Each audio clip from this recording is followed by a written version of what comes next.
مين المريض اللي مؤهل فعلا يعمل عمليه تصحيح ابصار؟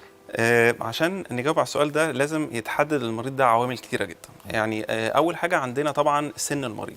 عمليات تصحيح الإبصار بتبتدي من سن 18 سنة، اللي هو السن اللي المفروض بتثبت فيه مقاسات النضارة، فلازم يشترط كمان مع السن ثبات مقاسات نضارة المريض، لأن العملية دي احنا بنبقى الغرض منها إن شاء الله نعمل عملية مرة واحدة، فأول ما النظر بيثبت بنقدر نعمل عملية ويقدر المريض يستمتع بنظره طول حياته من غير نضارة بعد كده. ده اول حاجه سن. دي اول حاجه السن. تاني حاجه المقاسات بتاعه المريض. طبعا احنا عارفين ان احنا عندنا 3 انواع من ضعف النظر، عندنا طول النظر وعندنا قصر النظر وعندنا الاستجماتيزم. كل الحاجات دي نقدر ان احنا نعالجها دلوقتي بعمليات التصحيح الابصار، ولكن طبعا لازم برضو لينا شروط معينه ولينا حدود معينه في المقاسات بالنسبه للطول والقصر والاستجماتيزم.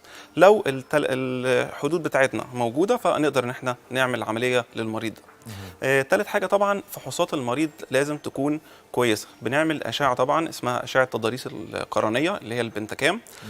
لو الأشعة دي كويسة يقدر برضو المريض إن احنا نختار له نوع العملية المناسب ليه، وإن هو برضو يقدر يعمل عملية ويتخلص من النضارة. آخر حاجة عندنا طبعا ودي مهمة جدا، الحالة الصحية للعين. لازم ان العين تكون حالتها صحيه كويسه، ما يكونش فيه ميه بيضاء، ما يكونش فيه اي امراض بتصيب العين ممكن تمنعنا من ان احنا نعمل العمليه دي.